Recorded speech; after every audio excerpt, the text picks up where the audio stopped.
Selamat malam, saudara yang dikasih Tuhan. Kita ketemu lagi dalam Siapat Malam GKI Gading Indah. Nah, apa yang Anda bayangkan kalau Anda mendengar kata kerajaan? Barangkali kerajaan Inggris. Nah, mungkin Anda membayangkan ini ya, yang mulia Ratu Elizabeth II, Ratu Inggris saat ini, dengan mahkota kebesarannya, tahtanya ya. Atau mungkin Anda membayangkan gedung ini, ya, Buckingham Palace, istana kerajaan Inggris, ya, salah satu yang paling terkenal di dunia tentunya. Dan saya pikir wajar kalau kita mendengar kata kerajaan, yang kita bayangkan biasanya ya raja, ratu, istana, ya, kastil, benteng, dan hal-hal seperti itu. Tapi kalau Anda mendengar kata kerajaan Allah atau kerajaan sorga, apa yang Anda bayangkan? Mungkin Anda membayangkan, wah, Tuhan seperti raja yang berkuasa ya dengan tahta ilahi di sorga sana. Atau mungkin Anda membayangkan kerajaan Allah ya, istana yang bercahaya terang ya di langit, di awan, di sorga. Nah, kalau itu yang Anda bayangkan dan Anda ingin mencarinya di Alkitab, maka saya harus katakan Anda akan kecewa, tidak akan kita temukan ya rujukan seperti itu. Kalau Anda membayangkan kerajaan surga itu seperti istana, bangunan yang berkilauan, ya bercahaya di awan, jangan-jangan yang Anda bayangin itu bukan kerajaan surga, tapi Asgard ya. Ini rumahnya Thor, sang dewa petir. Kenapa demikian, saudara-saudara?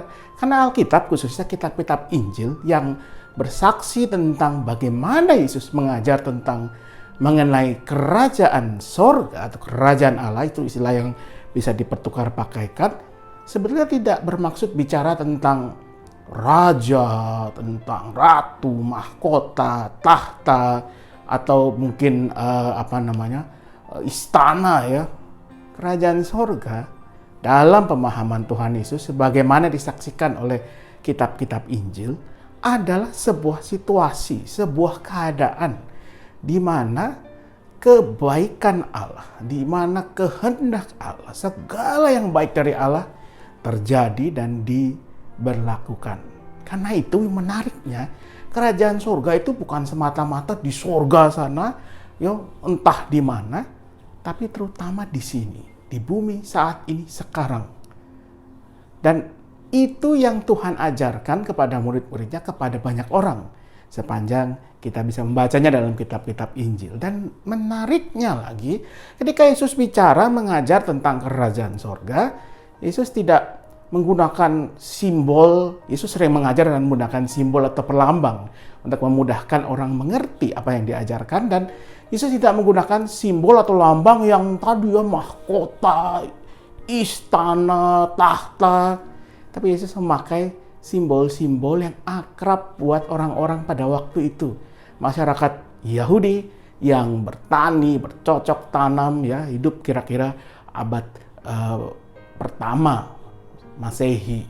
Dan bisa jadi sih simbol-simbol itu jadi tidak relevan buat kita, jadi tidak, kurang bicara lagi. Nah, karena itu saya mau mengajak kita semua di sepanjang rangkaian doa syafaat malam, sepanjang di masa-masa Prapaskah ini, setiap hari Senin kita akan coba melihat simbol-simbol yang Tuhan Yesus pakai untuk mengajarkan makna tentang apa itu kerajaan Allah atau kerajaan surga.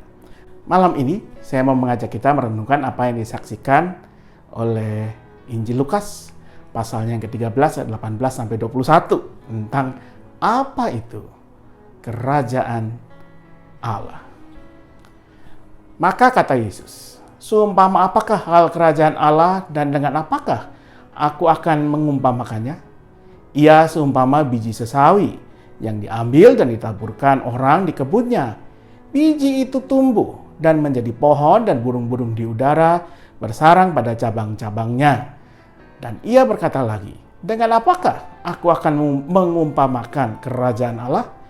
Ia seumpama ragi yang diambil seorang perempuan dan diadukkan ke dalam tepung terigu 3 sukat, di dalam tepung terigu 3 sukat sampai hamir semuanya. Nah, Di sini Tuhan Yesus menggunakan dua simbol yang sangat akrab buat orang Yahudi waktu itu. Simbol yang pertama adalah biji sesawi, mustard seed. Ya mungkin kita nggak terlampau akrab, tapi mustard seed itu adalah satu biji yang kecil sekali. Ya bahkan Markus 4 ayat 31 mencatat bahwa memang biji sesawi yang paling kecil, memang biji itu atau biji sesawi yang paling kecil dari segala jenis benih yang ada di bumi. Sangat kecil. Tapi yang menariknya, kalau benih yang kecil itu, biji yang kecil itu ditanam, maka dia akan bertumbuh menjadi pohon yang sangat besar. Pohon di mana segala burung yang dikatakan di Markus 4 ayat 32, segala burung yang terbang di udara bisa bersarang di situ. Orang bisa berteduh di bawahnya.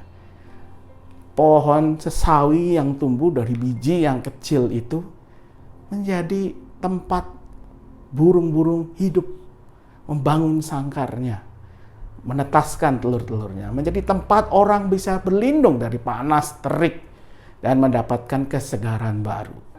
Lambang yang kedua adalah ragi, yeast. Nah, kalau Anda tidak terlampau akrab dengan roti, mungkin Anda tidak tahu apa gunanya ragi ya. Ragi ini adalah satu benda yang dipakai, dicampurkan ke adonan roti, lalu didiamkan di udara yang kering, yang panas. Nanti adonan itu akan mengembang. Ya dari yang kecil segini jadi gede. Dan ketika dipanggang, ketika di-bake, roti yang dihasilkan roti yang empuk, yang enak, yang nyaman dimakan, yang enak dimakan. Kalau tidak ada raginya, roti yang dihasilkan akan bantet, akan keras. Nah, menariknya, ragi itu tidak perlu digunakan sebanyak-banyaknya. Cukup sedikit saja bisa mengembangkan adonan yang jauh lebih besar. Jadi kira-kira apa pesan dari berita ini, dari yang Tuhan katakan mengenai kerajaan Allah? Saya yakin Anda semua sudah menangkap pesannya. Bahwa kerajaan Allah itu adalah umpama sesuatu yang kecil, kelihatannya sepele, sering diabaikan karena manusia cenderung suka yang besar, yang grandeur, yang megah, yang mewah, yang luar biasa. Tapi kerajaan Allah adalah sesuatu yang kelihatannya biasa, yang kelihatannya regular, ya, kelihatannya tidak ada yang istimewa, tetapi justru dia bisa membawa dampak yang luar biasa besar, membawa kehidupan yang baik, menghidupi yang lainnya. Seperti biji sesawi yang menjadi pohon yang besar, menghidupi burung-burung, bahkan orang, manusia yang berteduh di bawahnya. Ragi yang dipakai di adonan roti yang besar, sehingga roti itu bisa dimasak dan menjadi roti yang dimakan oleh manusia. Seperti itulah kerajaan Allah. Ketika kita bisa menjadi sesuatu yang kelihatannya kecil tapi membawa dampak yang besar. Nah, apa yang bisa kita pelajari dari firman Tuhan ini? Ada dua, saudara-saudara. Yang pertama, mari kita tidak pernah menyepelekan segala hal yang kelihatannya sederhana, kelihatannya kecil, kelihatannya simple. Atau kita jangan pernah kita merendahkan orang yang kelihatannya tidak bisa apa-apa, yang kelihatannya tidak berdaya, kelihatannya tidak istimewa, tidak VIP. Kenapa? Karena yang kecil itu bisa Tuhan pakai untuk sesuatu yang luar biasa. Hati-hati menyepelekan sesuatu yang kecil dan sederhana. Tahun 1999, NASA, Badan Antariksa Amerika Serikat, mengirimkan sebuah space probe, ini pesawat luar angkasa tidak berawak, ke planet Mars untuk mengambil sampel, melakukan penelitian. Tapi ketika pesawat itu masuk ke atmosfer planet Mars, tiba-tiba dia hilang dari radar, dari data, dan tidak bisa lagi dikontak. Apa yang terjadi, saudara? Ternyata menurut penelitian, terjadi satu kesalahan manusiawi, human error yang sangat sepele. Sepelenya bagaimana? Nah, rupanya ada dua tim yang menyiapkan, ini sederhananya ya, ada dua tim yang menyiapkan probe ini, space probe ini. Tim pertama adalah yang membuat, yang menyiapkan programnya. Tim kedua yang mengisi data untuk program itu. Permasalahannya, tim pertama menggunakan satuan ukur yang biasa disebut sebagai satuan ukur imperial ya, yaitu satuan ukur yang menggunakan ukuran seperti sentimeter, meter, kilometer. Sedangkan tim kedua yang mengisi datanya, mereka menggunakan satuan ukur yang biasa disebut metric system, yang biasa dipakai di Amerika. Yang digunakan ukurannya bukan meter, kilometer, tetapi inci, feet, kaki, miles. Sehingga Anda bayangkan, waktu pesawat ini misalkan diprogram oleh tim yang kedua untuk masuk ke atmosfer dengan sudut sekian pada kecepatan sekian, ternyata yang dihasilkan datanya atau yang dihasilkan berbeda. Ya wajar kalau kemudian terjadi disaster ini, kecelakaan ini ya. Pesawat orang angkasa seharga $125 juta hilang gara-gara kesalahan yang sepele. Jangan pernah menyepelekan hal-hal yang kelihatannya biasa-biasa, sederhana, tidak istimewa. Jangan pernah merendahkan seseorang yang kelihatannya biasa-biasa. Karena itu yang kedua, saudara. Mari kita menjadi berkat buat orang lain. Kita jadikan hidup kita yang sebaik-baiknya untuk kehidupan bersama, tanpa perlu atau tidak dengan berpikir, oh saya harus menjadi orang kaya dulu baru bisa berbagi. Saya harus jadi orang yang hebat dulu, pintar, baru bisa berbagi. Tapi kita bisa mulai dari hal-hal yang sederhana, yang kecil. Mengucapkan selamat pagi, selamat siang, kepada siapa saja. Mengucapkan terima kasih kepada siapa saja juga. Ke orang yang melayani Anda di restoran, ke tukang sapu yang Anda temui di jalan, yang Anda lewati ketika lari pagi, atau petugas cleaning service di mall yang sedang mengepel di toilet waktu Anda mau masuk. Hal-hal yang kecil, simpel, sederhana, tapi bisa menjadi berkat bagi orang lain. Seperti biji sesawi dan ragi. Itulah kerajaan Allah. Kita dipanggil oleh Tuhan untuk mewujudkan kerajaan Allah ini bukan cuma nanti, tapi juga sekarang, saat ini, dengan melakukan hal-hal yang kecil dan sederhana. Seperti biji sesawi dan ragi yang kecil, sederhana, biasa-biasa, tapi membawa kehidupan yang luar biasa. Selamat malam, selamat menjadi berkat lewat hal-hal yang sederhana.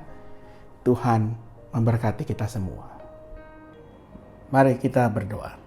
Ya Tuhan, kami bersyukur karena Engkau telah menjadikan kami, manusia yang berdosa ini, layak di hadapan-Mu dan boleh menerima anugerah keselamatan dari-Mu. Bahkan Engkau menganugerahkan kehidupan ini agar kami boleh menjadi berkat bagi sesama kami. Karena itu, biarlah kami menyambut panggilan itu untuk menjadi berkat dengan mau melakukan apa yang baik, bahkan lewat hal-hal yang sederhana, yang kecilnya kecil.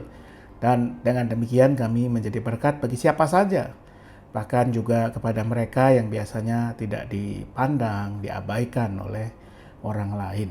Kami mau berdoa untuk kehidupan berbangsa, bernegara kami, beri hikmat kepada para pemimpin kami, agar di tengah berbagai hiruk-pikuk perpolitikan, masalah-masalah sosial masyarakat, mereka boleh tetap mengedepankan amanat untuk memimpin bangsa ini, untuk menjadi berkat bagi sebanyak mungkin orang. Biarlah mereka jauh dari keinginan-keinginan yang sempit, yang egoistik, yang hanya mementingkan kelompok atau golongan, apalagi diri sendiri. Kami mau berdoa untuk gerejamu, agar gerejamu juga boleh terus melakukan hal-hal yang baik, bahkan kelihatannya sederhana, untuk menjadi berkat bagi siapapun yang ada di dekatnya, siapapun yang dihadirkan di sekitarnya. Biarlah gerejamu, yaitu kami semua yang mengaku diri sebagai murid-murid Kristus, mau terus menyatakan kasih Tuhan, entah lewat ucapan yang baik, lewat salam yang baik, lewat doa untuk mereka yang tengah bergumul, lewat apapun yang bisa kami bagikan, baik itu kekuatan, waktu, hati kami, bahkan juga materi yang kami miliki. Kami mau berdoa untuk mereka-mereka yang tengah dalam kelemahan fisik karena sakit, berbagai macam penyakit, baik yang ringan, berat, maupun penyakit yang menahun, yang kronis, beri kekuatan, beri pemulihan, tapi yang utama tetap berikan iman yang dari Tuhan saja datangnya. Beri juga berkat-Mu kepada keluarga yang mendampingi mereka, agar mereka tetap dikuatkan, tetap dimampukan mendampingi setiap anggota keluarga yang membutuhkan dukungan tersebut. Kami mau menyerahkan diri kami malam hari ini dalam istirahat kami. Kami percaya Tuhan akan menganugerahkan istirahat yang baik agar besok kami kembali bangun dan menyatakan, membagikan berkat Tuhan mulai dari orang-orang yang ada di sekitar kami, keluarga, tetangga kami, sahabat, teman, mulai dengan hal-hal yang kecil dan sederhana. Karena itu biarlah dengan kasih Tuhan kami beristirahat malam hari ini hanya dalam nama Tuhan kami Yesus Kristus. Amin.